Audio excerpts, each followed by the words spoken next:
from the words of the Apostle Paul.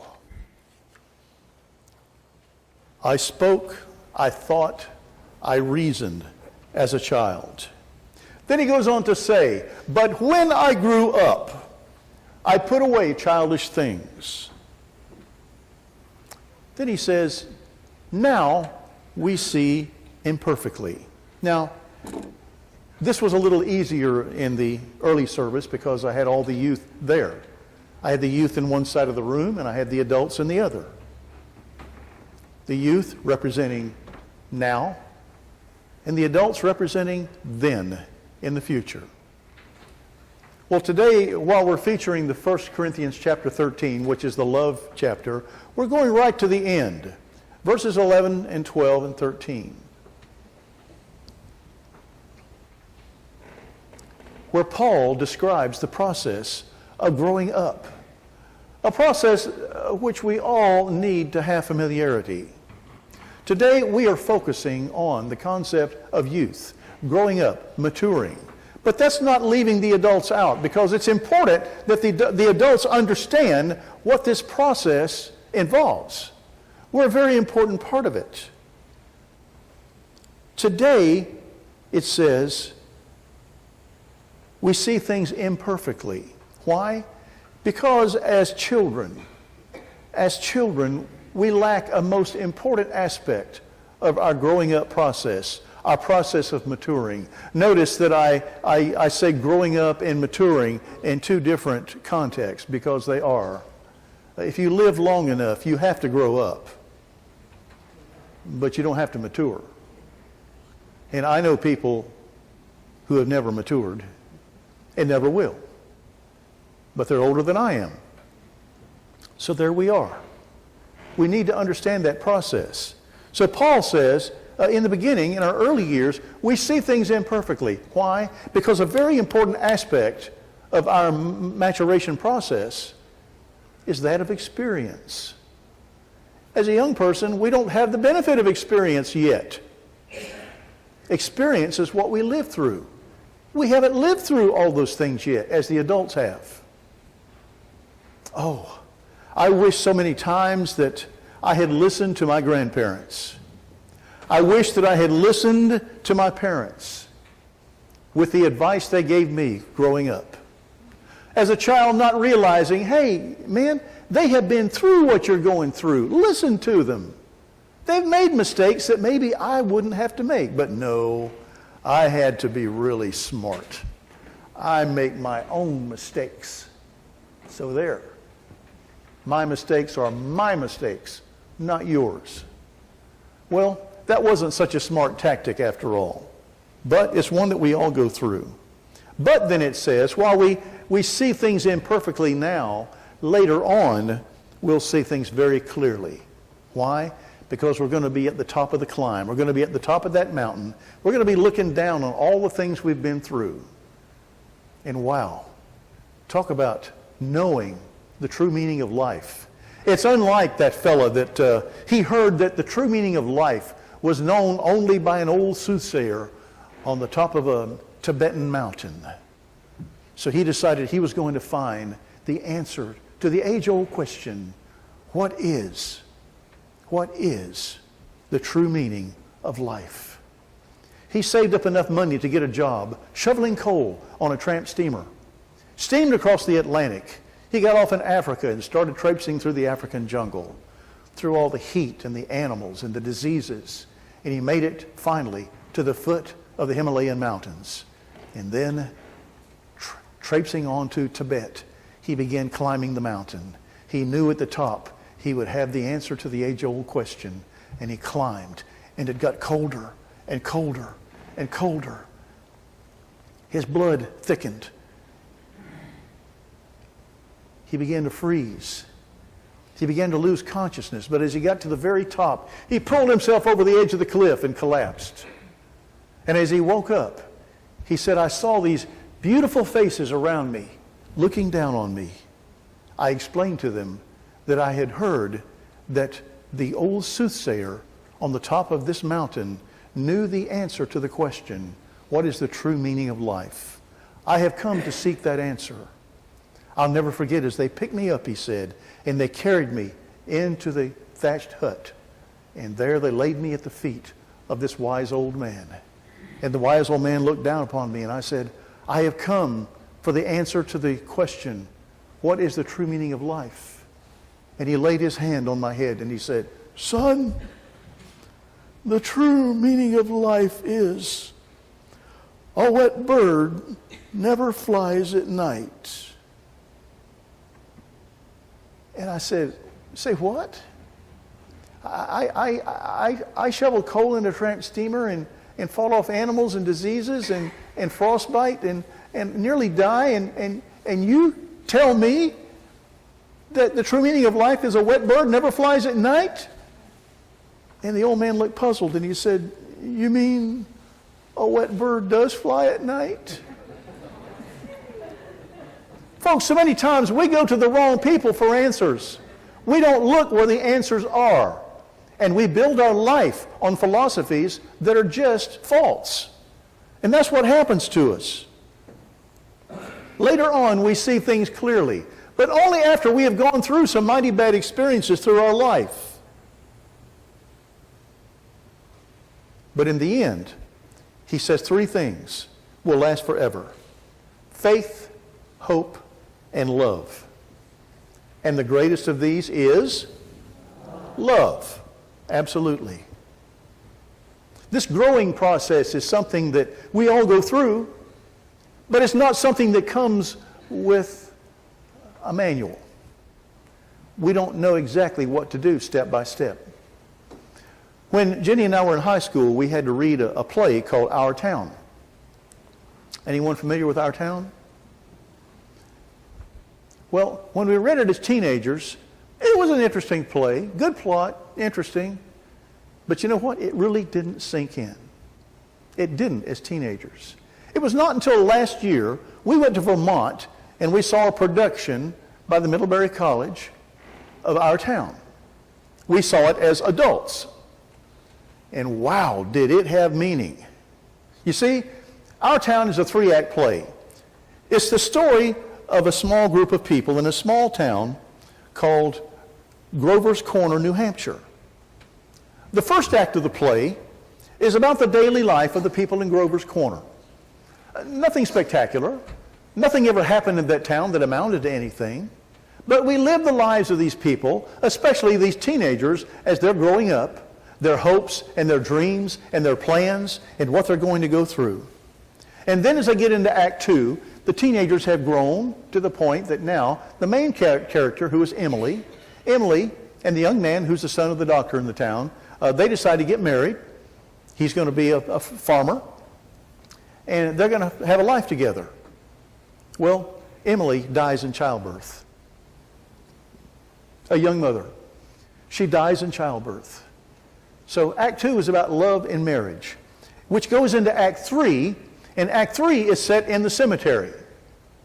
So here we are in the cemetery, and all the ghosts in the play who have died are now out there by their tombstones in the cemetery, and they're chatting about different things. And Emily comes walking up, and she's very upset.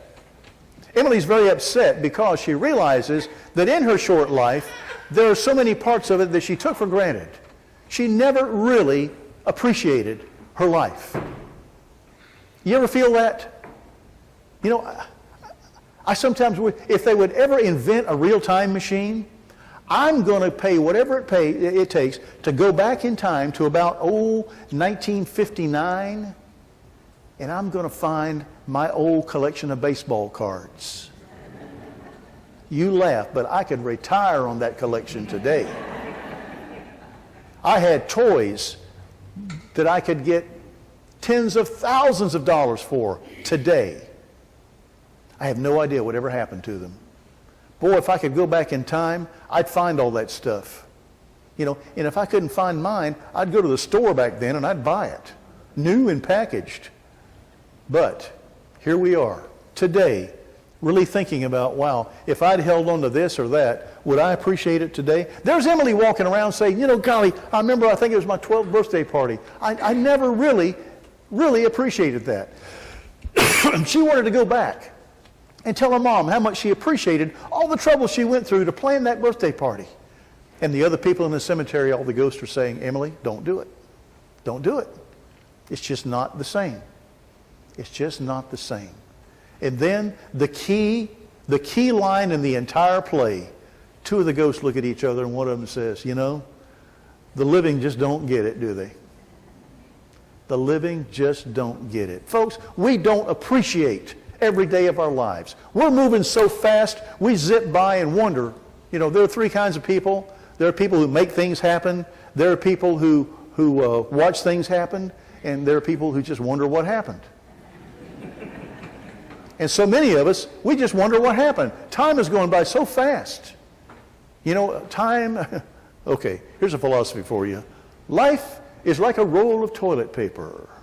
The closer you get to the end, the faster it goes. Life goes by so fast, and we show so little appreciation. But the entire gist of what Paul is trying to say here today is that we need to understand this growing process. What we're doing is we're growing into the truth. John Wesley taught us that we are moving on to perfection. Okay? In our Christian life, we're moving toward Jesus Christ. We're moving toward being perfect. We'll never make it in this world probably, but we're going to keep trekking in that direction. And that's what life is all about. And growing into the truth is the same type of thing. As we're on this upward path in our life, up there at the top is the truth. That's what we're going to reach. When we get there, we'll have all the answers. Somebody asked me one time, they said, well, when I get to heaven, I'm going to go find Jesus and I'm going to ask him why this or why that. You know what? When you get to heaven, you won't have to ask him those questions because you're going to have reached the truth. And you'll know all the answers. All you got to do is just give him a big hug and say, thank you. That's all there is to it. But that's what the growing process is about. It's growing into the truth.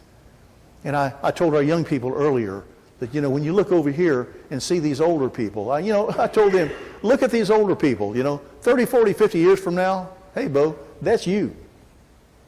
That's you. The kids weren't too happy about that. But it's true. That's where you're headed. So on the way there, try to enjoy every part of it you can. Enjoy it. There's nothing like being a Christian. You can't be happy unless you're a Christian. I'm convinced of that. Now, we learn things the hard way. We learn things by making mistakes. Like the poor guy whose wife, she was on a business trip in Europe. And she called home from Europe and she said, how's my cat? He says, he's dead. Well, she was devastated. She said, now wait a minute, honey. She said, you don't have to be so direct and so honest. I mean, you could break the news to me slowly. I mean, she said, now you've ruined my trip. He doesn't know what she's talking. He says, what's the problem? You asked me a question, I gave you the answer. She says, well, you could have been gentler. For example, you could have told me that he was on the roof. And then when I called from Paris, you could have told me that he was acting kind of sluggish. And then when I called you from London, you could have said, your cat is sick. And when I called you from New York, you could have said, well, he's at the vet. And then when I arrived at home, you could have said, he died. And the husband said, oh, I see. I'm sorry. I'll do better next time. She said, thank you, dear. She said, and how's Mom?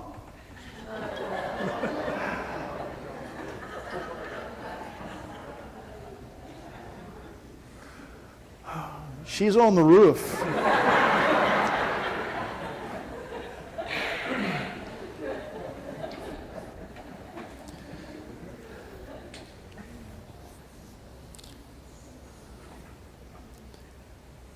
Truth understands that love is permanent.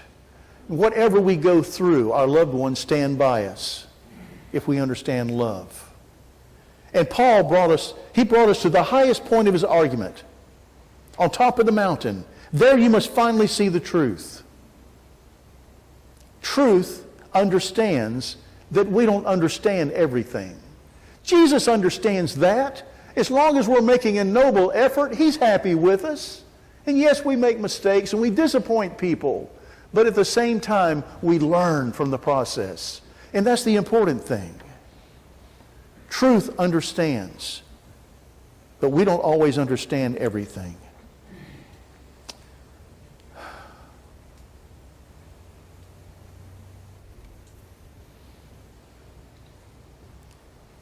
Grandpa walked in one day to the house, going through the dining room, and there's his grandson, little Jeffy, in his playpen, crying his little heart out. Little Jeffy's only a year old, and tears are streaming down his cheeks, and his face is red, and he's reaching up to Grandpa. Now, what grandpa can resist that? So he starts to reach down to Jeffy, and Mama sticks her head around the corner and says, don't pick him up. He's being punished. He's going to stay in that playpen until he learns his lesson. So there's Grandpa with a dilemma. He can't just sit down and start reading the newspaper with little Jeffy crying his heart out behind him. He doesn't know what to do. So he goes over to the playpen and he commences to climb inside with Jeffy. He lies down in that playpen and takes that little guy in his arms, and they just have a good old time together. That's what God does for us. That's what God does for us. When we're in a jam and don't know where to turn, cry out to God. He'll climb in the playpen with you, and He'll hold you as long as you need to be held. That's one lesson we need to learn in life. Too many times we try to solve our own problems. We try to get through everything and leave God out of it. We treat God like a first aid kit. He's on the shelf over there. You know, when I need you, God, I'll call on you. And we never call on Him. We've got so much pride. We got so much pride, you know. I got a fellow somebody one time, he said, I got so much pride I make myself sick. Well, I know the feeling. But here we are.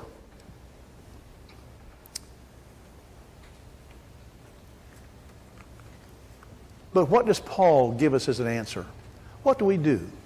Well, I turned back to the book of Philippians. What do we do? How do we handle this growing process? Paul says in chapter 2 of Philippians, is there any encouragement from belonging to Christ? That's a redundant question, by the way. Any comfort from His love? Any fellowship together in the Spirit? Are your hearts tender and compassionate? Okay. Do all those qualifications exist? Okay. Verse 2 says, okay, then make me truly happy by agreeing wholeheartedly with each other. The first thing we should do is to learn to agree with one another. Oh my goodness. I'm not going any further than that. Loving one another, working together with one mind and one purpose. What is our purpose in the United Methodist Church? To reconcile others to Christ. That's God's purpose for us, to reconcile us to Him. In verse 3, Paul says point blank, don't be selfish. You know, from the day we're born, the only characteristic that we have is that of selfishness. A baby is selfish. Oh, it's a cute little thing, but it is so selfish. At 2 o'clock in the morning, it's hungry. It wants to eat now. I don't care if you have to get up at 5 o'clock and get ready for work. I'm hungry now. Feed me. So you feed the baby. And that goes on like every 2 hours around the clock. And on top of that, the baby's dexterity hasn't worked out that great yet. It can't clean itself up either. My diaper needs changing. Change me. So here we go. Another enjoyable job. Changing the diapers. Doing all these things, the baby demands them. They have to be done. But that's nature. Of course, babies are dependent. They have to be. But then as they begin to grow, they begin to learn that other people are important as well.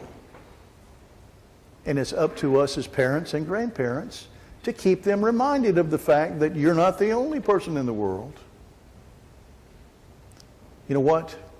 This world is not about me. It's not about us. It's about others. That's what Christ taught us. Don't be selfish. Don't try to impress others. Be humble, thinking of others as better than yourself. Don't look out only for your own interests, but take an interest in others too. In verse 5, Paul says, you must have the same attitude that Christ Jesus had. Paul calls it the simple mind of Christ. The simple mind of Christ.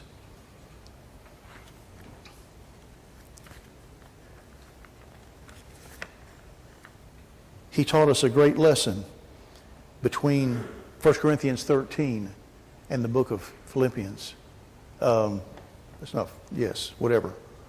He taught us a great lesson. We need to hold to that lesson. We and our young people, if we understand this concept of communication, then we can communicate. We can share with one another. I pray today that we will remain aware and conscious of the importance of our youth. We have a disadvantage in this service in that we don't see them physically sitting here. They were in the other service. But I'm here to tell you, we got a great bunch of kids. And those kids need support. They need encouragement. They need to know that we're here and behind them. Always. Never forget them.